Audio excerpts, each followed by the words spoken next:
Barisan Sakit Hati termasuk Harso Bino Arif mengakui terjadi gejala-gejala sakit setelah Kabinet Prabowo Subianto 50% diisi adalah orang-orangnya Joko Widodo. Harso Bino Poinah mengakui sakit dan harus meminum obat dikarenakan ada gejala-gejala sakit. Ya, itulah mereka yang kecewa berat kepada Prabowo Subianto. Halo, apa kabar? Assalamualaikum warahmatullahi wabarakatuh. Kembali lagi berjumpa dengan kami dalam program Off the Record, membaca berita di balik berita. Saya Harso Bino Arif. Dan saya Agibeta, senang sekali menjumpai Anda kembali hari ini. Saya rasa hari ini banyak yang menghela nafas panjang, kecewa, tapi juga bertanya-tanya begitu. Tidak paham dengan apa yang terjadi pada negeri ini, Mas Harso. Iya, tadi saya hampir minum obat sakit kepala dua biji itu lah, karena kayaknya malas banget mau taping sekarang ini, Pak. Tapi oke, ini saya kira untuk membantu mengurangi penasaran dari para viewer kita begitu, dan ini komitmen kita ya, dalam situasi apapun kita harus terus hadir. Tapi betul, sama seperti Pak Gi bilang, ini ada apa dengan negara ini? Kenapa kok jadi kayak jadi bangsa yang terkutuk begitu loh ya, Mbak? Saya membayangkan kan gitu. Makanya kalau Anda orang Jawa pasti akan mengeluhnya begitu, ya Allah, Gusti Allah nyuwun ngapura, ya Allah mohon maaf kok sampai kemudian jadi bangsa dan negara ini jadi seperti ini, apa dosa kita semua, kira-kira gitu kan Mbak Kia, kalau lihat susunan kabinetnya gitu. Iya, jadi istighfar dan menghela nafas panjang berkali-kali gitu ya, Pak. Tapi kita tidak menemukan jawabannya karena kita yang kemarin pun ya saya melihat banyak jabrian gitu, Mas Harso, dari sejak kemarin hari pertama. Tapi hari ini lebih banyak lagi teman-teman yang menjabri dan menanyakan gitu. Bagaimana apa sih yang terjadi sebenarnya di balik ini begitu ya? Yeah. Kita banyak sekali di antara mereka itu yang berharap Pak Prabowo ini adalah seorang ksatria. Dia lulusan militer, dia berjuang berkali-kali nyawanya terancam di medan perang dan sebagainya. Dia bukan orang yang mudah menyerah, dia adalah fighter begitu, sehingga banyak sekali yang berharap di pundaknya Pak Prabowo dia akan bisa memperbaiki bangsa ini begitu, dan itu dimulai dengan pemilihan anggota kabinet, kepala badan, kepala lembaga yang profesional, kredibel, dipercaya, dan bukan merupakan titipan, apalagi didikte oleh presiden terdahulu. Kalau ini saya lihat ya, dari komposisi ini sangat terlihat sekali bahwa memang ini benar-benar didominasi oleh Pak Jokowi. Kita mau saya tunjukkan, satu adalah bahwa dari kemarin yang 49 orang yang dipanggil itu kan disebutkan ada 17 yang kabinetnya dari Pak Jokowi gitu ya. Tapi sebenarnya kalau ditambah dengan Supratman Andi Aktas, karena dia kan juga menterinya Pak Jokowi, itu ada 18. Tapi kan kita tahu dia kader Gerindra, itu kita coret. Jadi memang 17. Bayangkan dari 34 menteri, 17 itu 2 di antaranya ada wakil menteri, Mbak, yakni Gerindra dan Raja Juli Antoni. Kekecewaan kepada Presiden Prabowo Subianto juga disampaikan oleh Ferry Amsari yang merupakan bintang film dari Dirty Food. Dia cukup kecewa sekali kepada Prabowo Subianto dikarenakan 50% menteri kabinet Prabowo diisi adalah menteri di era Presiden Joko Widodo. Dan kita dengarkan Ferry Amsari. Kali ini Presiden terpilih memanggil 1 minggu sebelum tanggal 20 Oktober.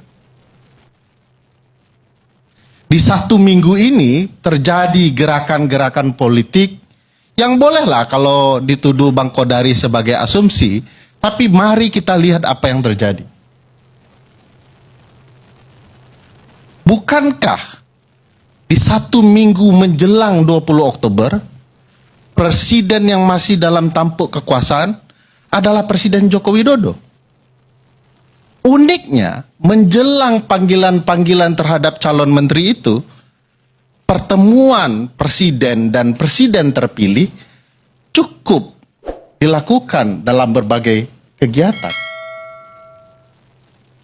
Kenapa presiden terpilih bicara soal kabinet dan lain-lain menjelang tanggal 20 Oktober kepada presiden saat ini, padahal anaknya adalah wakil presiden terpilih?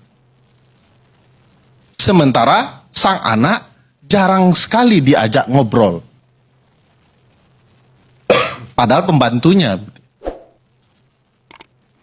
Kalau ingin menjalankan pemerintahan tanpa keberadaan pembantu, mungkin hasil kinerja pemerintahan besok tidak tepat sasaran.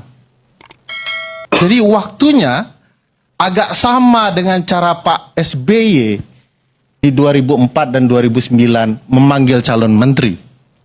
Tetapi tingkah laku politiknya ini akan selalu dilihat ada kaitannya dengan Pak Presiden saat ini. Apalagi kemudian relasi presiden terpilih dan wakil presiden terpilih dilihat publik agak merenggang. Bolehkah saya membangun asumsi ini? Ya boleh. Kemerdekaan berserikat, berkumpul, mengeluarkan pendapat. Tapi nanti akan kita buktikan apakah relasi presiden terpilih dan wakil presiden terpilih akan panjang dan harmonis.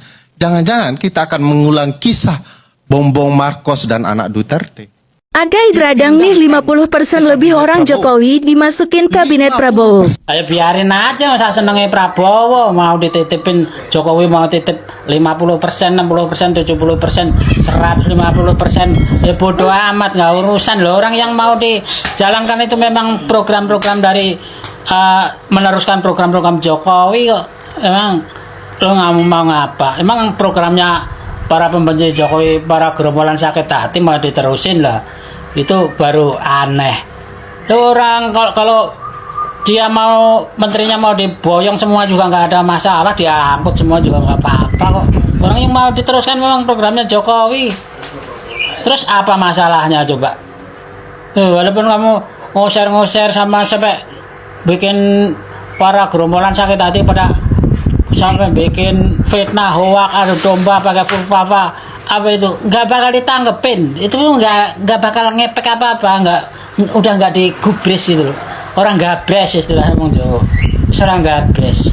Mereka tuh mau kerja, mau ngurusin Indonesia, bukan mau ngurusin sampah kayak gitu tuh. Sampah itu cuman apa, paling ujung-ujungnya cuman nyari nasi bungkus isi lengkuas. Demo, begitu doang. Ya enggak? Alah, bohong lah. Ya, barisan sakit hati yang lain juga merasa kecewa sekali dikarenakan Raffi Ahmad dan Gus Miftah masuk di dalam kabinet Prabowo Gibran. Mungkin dia sangat berharap apabila dia dipanggil Prabowo untuk menduduki kursi jabatan menteri. Namun demikian Prabowo tidak melirik orang-orang botak seperti dia begitu ya. Inilah pernyataan si botak. Sekelas hancur apa yang tidak negara? Hancur negara ya. Sekelas Raffi Ahmad, Gus Miftah juga akan menjadi menteri. Ya, habislah ini balas jasa semua ini. Negara ini hancur sudah.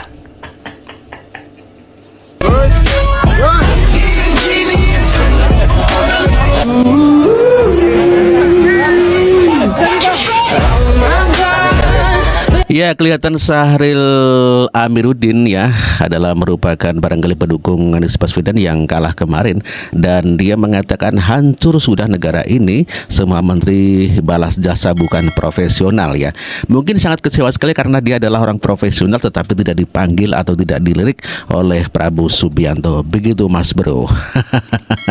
Ya, efek tidak dipanggil Prabowo Subianto ke Kertanegara, banyak orang yang stres, panik, kejang-kejang, dan tentu saja jadi sakit ya. Tentu saja menjadikan mereka tidak tenang hidupnya selama 5 tahun. Perlanjutan.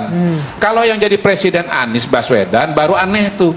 Kalau di situ itu banyak menterinya Pak Jokowi. Lah ini Pak Prabowo yang Karena memang didukung. Iya. gitu ya. Dan aneh juga kalau misalnya Anies Baswedan terpilih tiba-tiba ada Kodari di situ.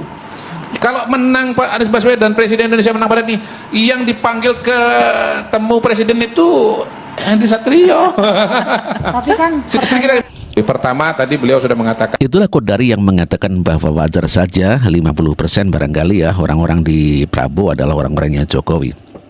Dikarenakan wajar, sangat tidak wajar bila Anies Baswedan yang menang, namun demikian Kodari ada di sana, kemudian menteri-menterinya orang Pak Jokowi dimasukkan di dalam kabinetnya Anies Baswedan. Begitu Mas Bro.